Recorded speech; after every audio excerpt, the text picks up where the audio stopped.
Welcome to Jammin' with Jason Mefford, a show where we discuss topics relevant to chief audit executives and professionals in audit, risk, and compliance. We discuss the technical and soft skills needed to navigate the minefields of organizations. You hear best practices and practical advice for helping you advance your career, and we'll even talk about music, mindfulness, and psychology, because we can. So sit back and relax while you listen to the #1 podcast in the world for internal auditors, unscripted and unedited. Hey everybody, I am joined today by my friend Rick Roybal. Hey Rick, how you doing, man? Fine, man. How are you doing? I'm Thank you for good. inviting me. Well, it's my pleasure. I know that I was on your podcast a little bit ago, and the Tower Report, but spelled T-O-U-R, right? For those in oil and gas, they know how to spell tower the other way. And excited to have you here. So maybe, again, just so you kind of, familiarize yourself with the listeners too, just maybe give a little background, who you are, kind of what you do, and then let's just jump in and start talking about audit stuff. Yeah, absolutely. Well, again, thank you so much, Jason, for having me on the show. I really appreciate it. And again, it's interesting how we all kind of connect with each other. LinkedIn is this great, platform to be able to do that. Rick Roybal, if you look at his resume, and I've cut a lot of things out of my resume because I'm so old now. I turned 49 Monday. You did. So your birthday's right. Okay, mine was Wednesday. That's right. So exactly. There we go. We go. So getting old here, so I've cut some things out. But really, my background is sort of in thirds here. I started off in teaching and taught over in Eastern Europe and Central Europe, in places like Slovakia and Bulgaria.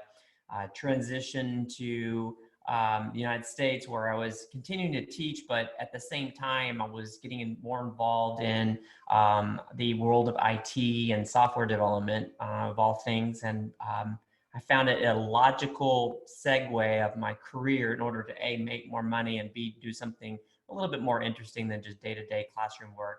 I went into technical writing, technical training. It made a lot of sense at the time.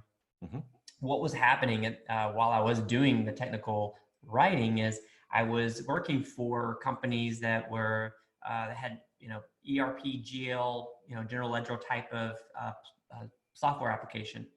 And while I had shunned accounting in my whole career up to that point, I found myself really enjoying it, and I also started to understand, what it meant by internal controls, and specifically with IT. Like if there was, we had a particular piece where we were setting up users and, provisioning, this person to do this role and this role. Well, those are controls right there. And so I was learning what this meant and where, where people fit in an organization.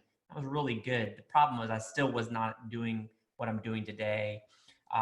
That happened when I got a phone call from my uncle. He's a CPA down in Baton Rouge.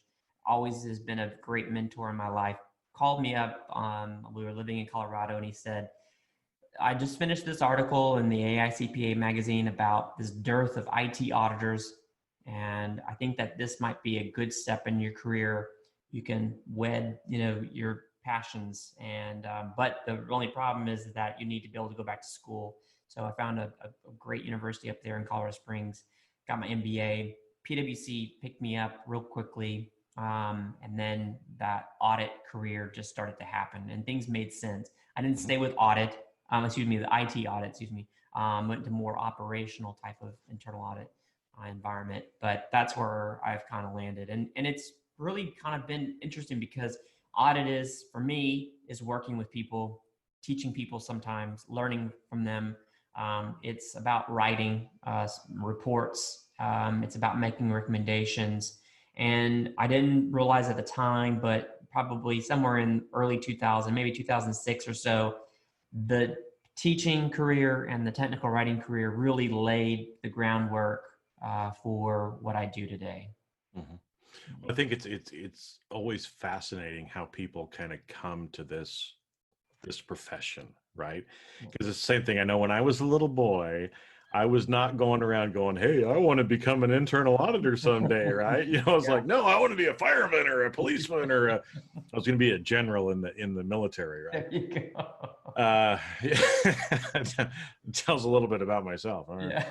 But it's interesting because, like you said, so many of us come to this in some different roundabout ways. It's the same thing. Like you said, if you look at your resume, yeah, there's a lot of things I don't tell people that I've done, like real estate. I was a realtor. I spent a lot of years in construction because my father owned a construction and real estate company, right?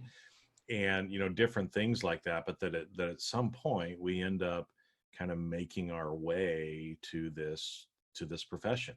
Yeah. And just like you said, I mean, I've loved it because I've met some really interesting people and worked with some really interesting companies and got to learn a lot more about business, how people make money, what they do. I remember a lot of times in public accounting, I just kind of shake my head and I'm like, I cannot believe actually, companies make money doing this. I didn't even know this existed, Exactly. Yeah. kind of a thing, which is always fun. Yeah. So, Yeah. No doubt about it. Well, I'm glad I'm here. And I've had some really great mentors along the way. You and I talked about that a little bit that last time, but one in particular is my boss at a company in Fort Worth that I work for, and Mike Kinnemer is his name, and he's just foundational in my life, where he just helped shape and mold me, give me the space to be able to make mistakes and to learn, put me in front of people to be able to um, work on speaking skills and skills where you need to convince someone. I mean, that's a big part of our job, is convincing the other part of the table, so to speak. But Mike Kinnemer was a really great mentor in that sense. So I had some great people along the way that have just helped me to be where I'm at today. well, it's funny because you bring that up. A lot of people don't really bring that up. So maybe let's just talk about that for just a couple minutes, because it is so important to have mentors or people that you can look up to that kind of help guide you in your career, right? Yeah. And there's different people at different points in time. Because one that I remember is, Jim Crawford was his name. He was the controller at the company that I was working for when I was going through college, when I was getting my accounting degree. So I had an accounting intern in corporate accounting at this company, and was on the track to go into public accounting. And but of course, I got married early. We had a baby on the way. My wife is kind of pressuring me, finance wise, Come on. and an entry level accounting position came open, and I was qualified for it. And so I put in for it. And I remember Jim calling me into his office, so here it is. This is a guy who was like the treasurer of this multi-billion-dollar company. And now he was the controller because he was moving around in finance.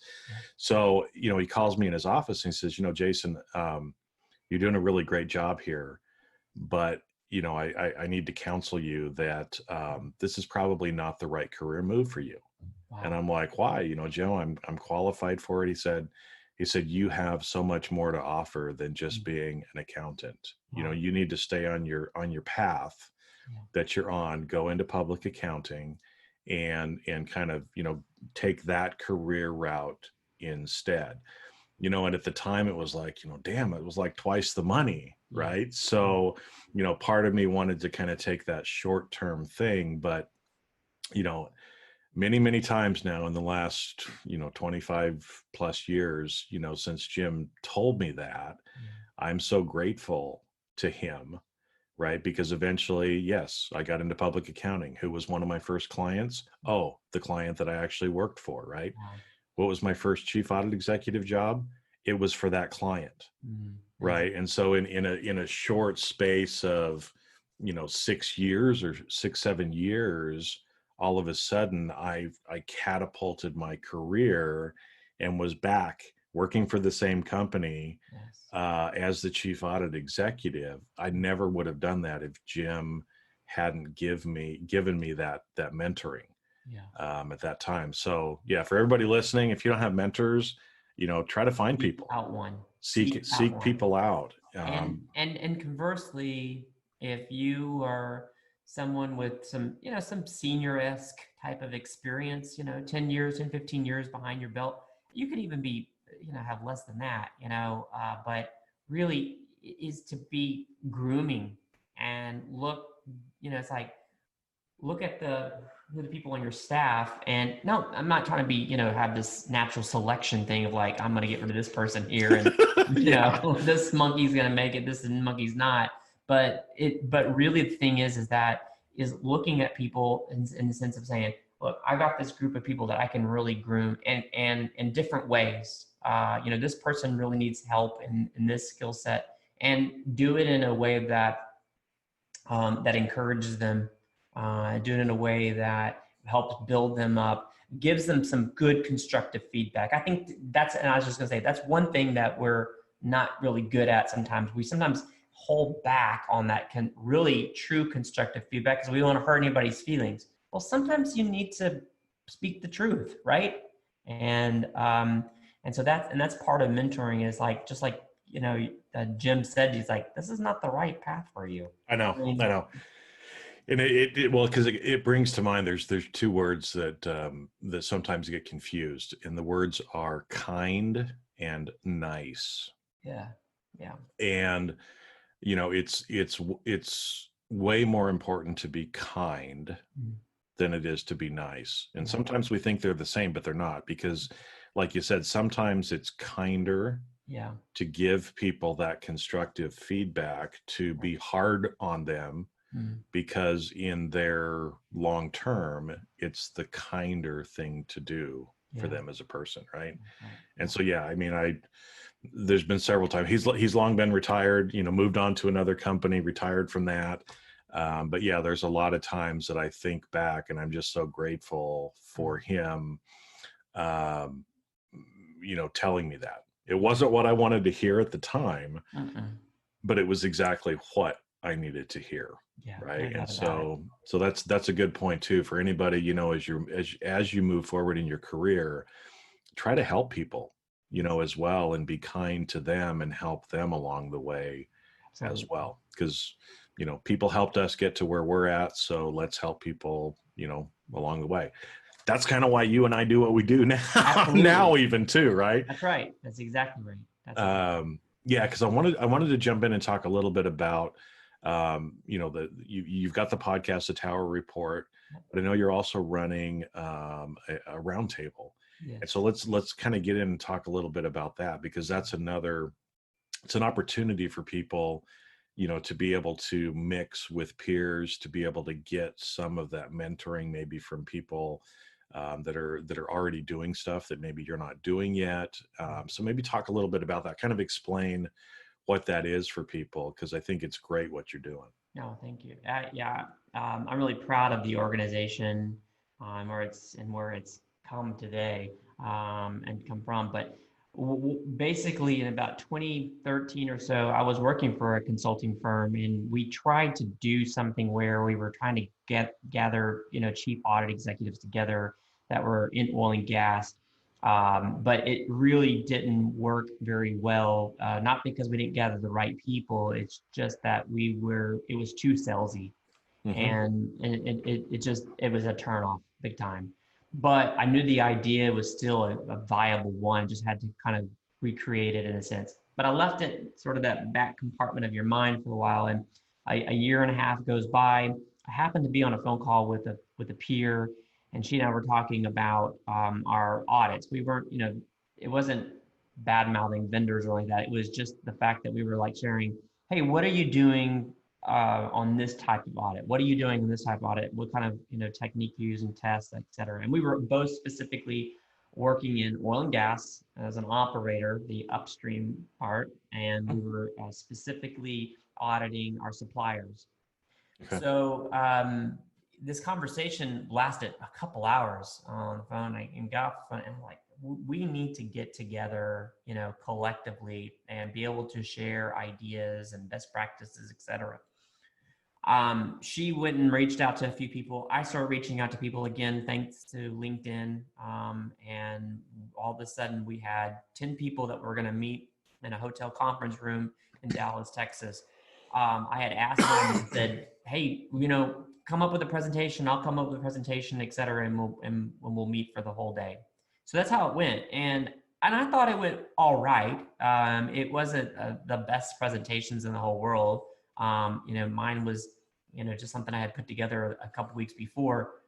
But what it was doing is it was creating a group of people that didn't normally kind of meet up in such a way that we were having a good, solid conversation without the booths of salesy people talking to you and the clattering of the ice glasses in the big hotel conference room. So an idea birthed that day where we wanted to have a model of how can we get together. It's a peer-based presentation. We're not seeking out the president of some fraud organization or whatever else. It is true. We are in the weeds. We are the people that are doing the work. We have the ideas and we want to share that with our peers, and vice versa. We want to hear what you're doing, peer or colleague there in that sense. So we started meeting every 6 months, and I would get these emails together and send them off, and then and then we'd meet, and it's what happened was it started growing organically, where somebody else would say, hey, we got this group. So that 10 people was then 30 people a year later, and then it went on and on and on. And today, last count, we're over 400 people. It's over the whole world now. We have people in the UK, we have people in Africa, and a couple people in Asia, where it's just word of mouth that's happening. It's a great environment because the platform is this. We are trying to get oil and gas vendor risk management, and that includes audit, that includes contract management, procurement, anybody, to talk about the risks that are involved with vendor management. And we also want to invite the vendors themselves, because they have a piece of this puzzle, and that is when they are implementing best practices and we're auditing those as an operator or a third party or operating, we're finding that these audits go a lot better, that we're not finding these issues that can, continue to occur over and over again. So the vendor or the supplier hearing these best practices being shared by the people that are auditing, we all kind of start off and start to build an industry standard that we can all kind of work on. So now we still continue to meet every 6 months. It is still really kind of based on the members are presenting for the most part. And I would liken it to a very much of a university setting where you have the instructor, the professor speaking, but the students, in this case, the members, can ask questions. It's really, there's none of this, again, that clanky, water cups, the waiter coming by with a big tray. Do you want another piece of cake? Yeah. Type of thing. You know it. Yeah, I know it. Yeah. It was like, let's get rid of that stuff. Let's really peer-to-peer communication. So it's fantastic. I love the members. We're doing a lot of neat things. We're building content now. We have a content development team that's a part of it. We're building an advisory board where the members are the guys and the gals that are saying, this is what the themes that we want to talk about. Here are the people that we want to invite. So it's really member-driven organization that I'm just so proud of. It's great. Well, yeah, and I think you say you're doing them every 6 months, and I think your next one is actually coming up here pretty quick then too, right? Yeah, it's in October 28th and 29th, and obviously COVID has done its thing on meetings like this, and we prefer to meet obviously in person, but it will be a virtual roundtable. So yeah, well, which is good. And again, like you said, the whole clanking of the water glasses and people getting up and everything else. It's distracting enough as a participant Yeah. right? When that's going on, and the person's, would you like coffee, and all this kind of stuff. Imagine being the speaker up on the stage when people are eating too, right? It's like, yeah, it's not a fun situation. No, It's like, no, and exactly. you're hearing the clanking and the everything else, and it's harder to hold attention. So, That's right. it's great for opportunities like that, Yeah. and so again, I mean, there's oil and gas all over the world. And so, yeah, if you're not aware of it, try to join on October 28th and Yeah. 29th. Yeah. Where would people actually go to be able to find out information and kind of get registered for it? Good question. They can go to vendorroundtable.com. Okay. Pretty simple. vendorroundtable.com, and we have an oil and gas roundtable. We also have a construction roundtable as well. So we're building this out industry by industry, and know that there's this huge need to talk about and share best practices with vendor risk management amongst different and the participants are different in each one. I mean, when you start getting into if let's say healthcare goes next or something like that, you're really talking more about those people that are it's more IT related as opposed to somebody contractors out in the oil field. So and so it's an interesting place to be at as far as be able to share and discuss and ask those questions, because goodness knows without things like podcasts and roundtables and such, remember those days when we didn't have the answers. We talked about this last time on our Yeah. podcast, like remember those days that we didn't have any answers. What do we do? How do we get to it? So Now you can type in a Google search, or you can, listen to podcasts, do other stuff.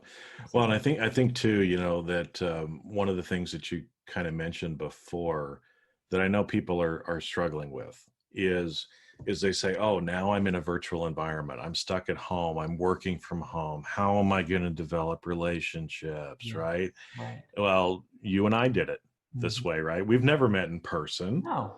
right? We happen to know a common person, Hmm. and that person said, hey, Rick and Jason, you guys should know each other. Yeah, And exactly. so kind of connected us. We chatted back and forth on LinkedIn a little bit, Hmm. set up a virtual video call. We talked, Yep. liked each other. I came Yep. on your podcast, you're Yep. coming on mine, Hmm. and it's like that. You can still develop these relationships, people, Absolutely. even though it's virtual, and it's Yeah, the same kind of stuff, exactly. And right? encourage people to do that, because I mean, it's just we're so stuck in the house nowadays. I mean, we have our friends and all that kind of stuff, but there are people to develop relationships with.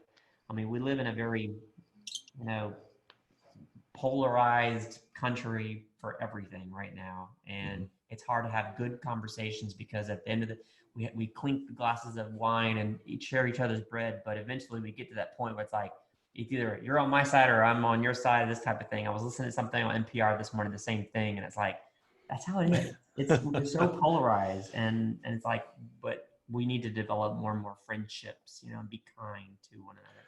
Well, we do, and it's that divisiveness that you're talking about, because people are looking for things that are different Hmm. about the other person, right? Yeah, yeah, And so even again, I mean, you just talked, your birthday was this week, on Monday, mine was on Wednesday. Hey, we're both Leos. yeah. Hey, we're both, I'm 1 year younger than you. Okay. Yeah. I don't usually tell people how old I am, but somebody might be able to do the math now. But so already we know that we have some things in common, right? And so as we're developing and growing our relationship, we're not worrying about or trying to talk about things that we're different on or that we disagree on. That's right. We're trying to find things that we have common interests on. That's right. And that's why it's great that things like this roundtable, the roundtables that you're doing, where it's like, hey, if you're in certain industries, Yeah. well, let's get together as industries, right? Yeah. Yes. Just like I do with CAEs, but in a different way, right? Yeah. It's like, look, if you want to focus on your executive presence and developing your leadership skills Hmm. and working better with the relationships, I've got the CAE forum, right? Yes. They're two different things. They don't compete. They have different kind of, reasons. And some people are going to want to go to one, some people are going to want to go to the other, right? That's right. But there's options now that are out there, Mm. that people can get together with like-minded Yeah, people I if they agree. want to, if they want If they to, want to. Yeah. right? which is great. So, well, and I know, another one of the things is you guys are kind of focusing on some of the vendor risk management stuff. Yes. And I know that's been a hot topic, right? Now, people may not use the word vendor risk management. They might use third party risk is another one that you hear a lot about. So maybe, in the time that we have left, let's just kind of talk about that a little bit. And maybe why people are talking about it now. Why weren't we talking about this 50 years ago? That's a good question. Why it actually is a big deal now, why there is risk around vendors or third parties as well. Yeah, I'd say I'll kind of jump around a little bit here in that sense. We can start with oil and gas just because I know it the best, but I would say that it's a very important subject for upstream, midstream, and downstream. Those that are drilling, those that are transporting, those that are refining, because these different segments of the oil and gas industry rely heavily on third parties to perform their services. It's not that oil and gas companies are lazy and we just sit up in our little ivory tower and tell people what to do. It's not the case at all. It's that oil and gas, like a lot of industries, but specifically with oil and gas, has ups and downs. And if let's say, for example, an upstream company had all of the services that were provided by third parties in-house, it would be extremely costly to produce a gallon of gasoline, and because they were having to pay for all of the benefits and all the salaries, and we may not even be using them for that sense. So, for example, right now, a lot of operators are up in the exploration part don't use a lot of, we're not fracking a lot. They're not drilling a lot right now because the price is so low. It's not cost effective. If that service were in-house, we would either have to be laying people off, or we would have to be paying for them to just sit around. And so, and if we were laying them off, we'd have to bring them back on and train them and this kind of thing. So it's much more cost effective for companies like an upstream company to hire out the expertise that exists with third parties. So now, why is it risk management part of it? Why is that important? Well, first of all, they are in an environment that's extremely high risk. You're talking about something that's flammable. Okay.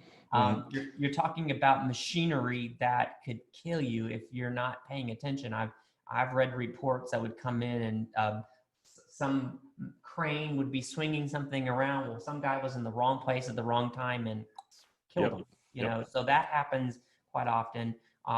So you're with high pressure, with gas pressure and things like that. So it's a very dangerous environment. So that's part of that risk right there. Secondly, there's a financial risk, that's part of it.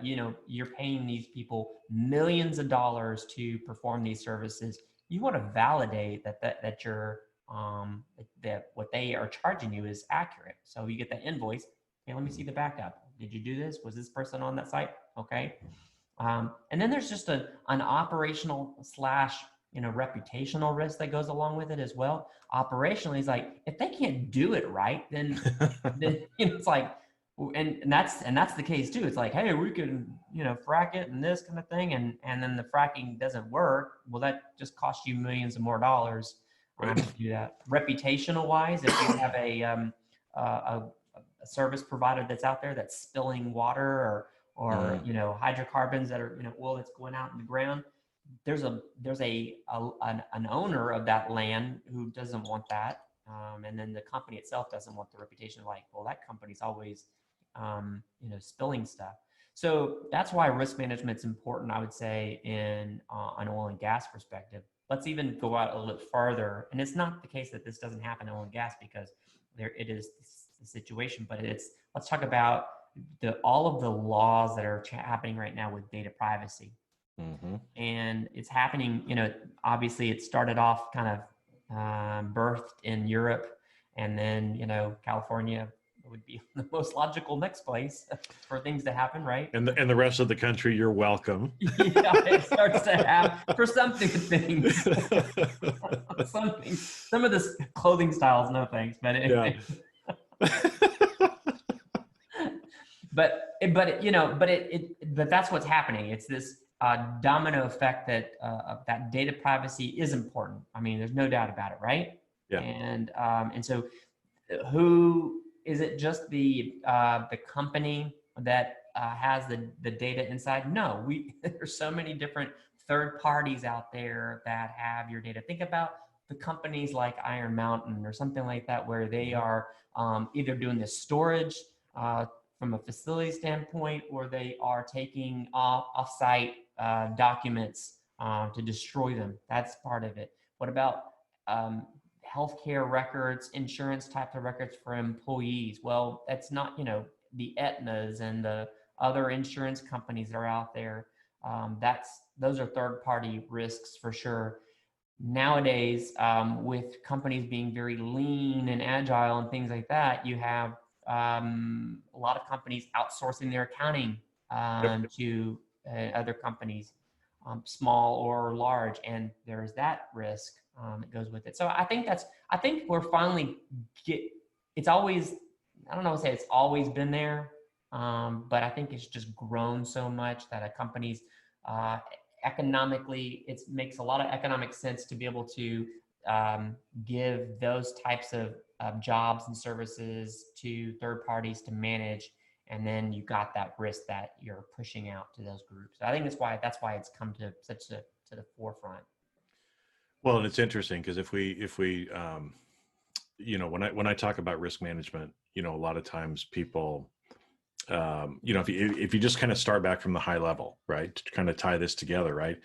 Normally you think I talk about it as 4 T's: terminate, tolerate, treat, or transfer, right? As far as like the 4 ways that like you said at the beginning. Let's take the oil and gas example, right? Mm-hmm. Okay, it's a very highly capital intensive a business. I mean, you're spending millions and billions of dollars, billions of dollars sometimes on some of these fields and other stuff like that. And so, companies at that point come up with a strategy and say, look, we want to help transfer or share some of that risk with someone else, right? So like you said, upstream E&P companies, usually joint ventures. Why? Because they're spending billions of dollars. If they don't get a return, they want somebody else to help share in the loss, but then they also have to share in the profit as well, right?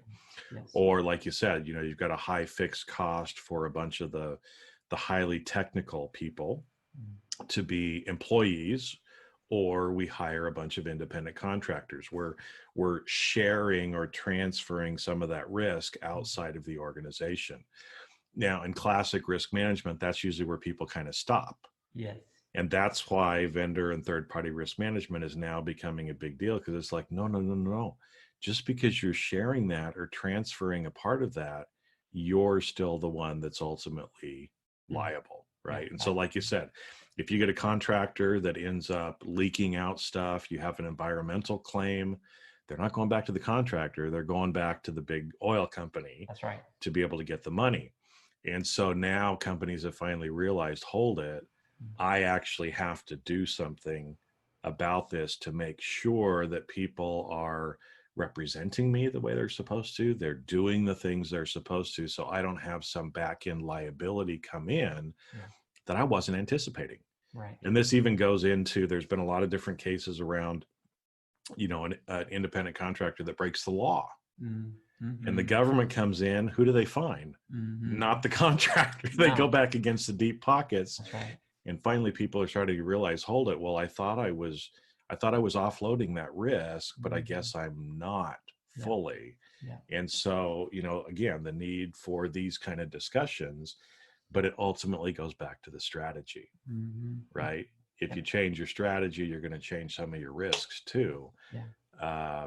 And even in your strategies of how you're choosing to interact with some of those third parties as well. That's right. But yeah, and privacy just throws a whole nother layer on this for everybody. Doesn't it? Exactly. I mean, some of the biggest data breaches It wasn't the company who got blamed. It was the cloud service provider that breached it. That's right. That's exactly right. I had just gotten an email the other day. I don't know what it was for, and it said our service provider, our cloud backup had data breach. It's like, you've been affected. I'm like, okay, great. Yep. So that's right. So there's a lot of risk that's associated with that. So the third parties. Yeah. Well, so it's good that we're having these discussions, right? Sure. Because again, I mean, you don't, you learn from others, you learn from others' mistakes, you learn from others' successes as well. Yeah. Right. And that's where some of these roundtables and other stuff can be so valuable for people.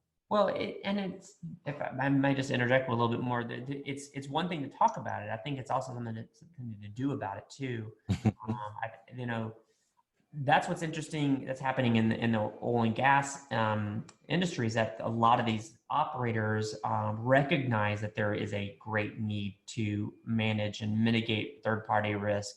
And so they either bring it in-house or they, give it to someone else, another type of provider to help them with those risks. So I think it's important to be able to be doing third-party risk assessment, and also third-party audits are just, it's imperative that you do it, because otherwise you're just always relying on this company. You may not know who they are. It's like, are you sure? And many times I've seen it, and I understand we're busy. We're always busy. And if you have the responsibility of signing off on an invoice, but that's just a part of your job, you may not always give it the attention that's required to do that, because you just think it's this routine thing. And what we, called it is just that rubber stamping approval. And I've seen where some employees would be looking and reviewing at 500 invoices in a day. How in the world do you get any comfort over that? But the thing is that that's one area. It's a problem. But if you need to have somebody that's kind of behind the scenes, validating that those records are correct, that the invoices meet all the standards, that the prices are correct, that they're following your policies, et cetera. So it's just a much needed process that's needed in all companies. Yeah. Well, and kind of the caveat on the other side of it, because I try to, look at both sides of everything too, is that we have to do it. It's a risk that has to be addressed, but it has to also be done in a practical means that makes economic sense. Right. And what I mean from that is I've seen a lot of companies in their zeal to manage all third-party risk, they have created very onerous accounts payable processes. Mm-hmm. And I've seen hundreds of examples of this now, of companies, and let's say it's a $10,000 invoice for a, 100+ million, if not billion-dollar organization. And the vendor setup time, the approval from legal, the, the PO, the this, the that, the whatever else, they're spending at least $5,000 reviewing a $10,000 invoice. And so, you also have to kind of balance it and make it practical, because, there is risk, but we need to manage risk intelligently as well. Good point. That's an excellent point. Yeah, because like I said, I don't know how many times I've seen this, and I've literally this one company I was working with, it was a $10,000 buy. It took 6 months to get the approval. And it's like, come on, people, pull out a credit card and pay for it. It's like, how much risk is there on a $10,000 purchase? Well, I can tell you the maximum is 10,000. Yeah.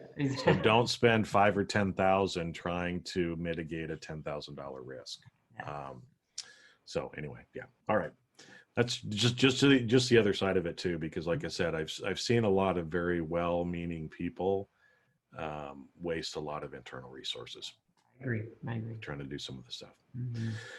Well, Rick, as it always does, time flies by when we get to talking. But I really appreciate you coming on, what you're doing, how you're trying to help the industry as well. And so, yeah, especially if anybody's in oil and gas, make sure, go out and check out vendorroundtable.com. Yes. There's the October event coming up, so get included in that.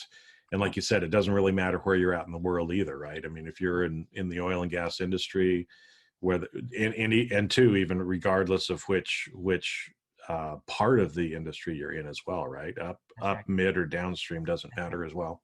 Yeah, it's a very, very inexpensive way to be able to get to connect with your peers. Very inexpensive way to get connected with your peers, get CPEs, and grow professionally. So I would encourage, if you're involved in that industry, to join up with us. So. All right. Well, sounds good. Well, hey, Rick, thank you again. Thank you for having me on. I really appreciate it. It was nice talking to you. Well, I'm sure we'll have you on again in the future too. You're not getting out of it again. Part two. All right. Well, hey, thanks. All right, my friend. All right. Bye. And that's a wrap. Thanks for listening to today's episode of Jamming with Jason. Keep on rocking in the audit world. Have a great rest of your day, and I'll catch you later on the next show.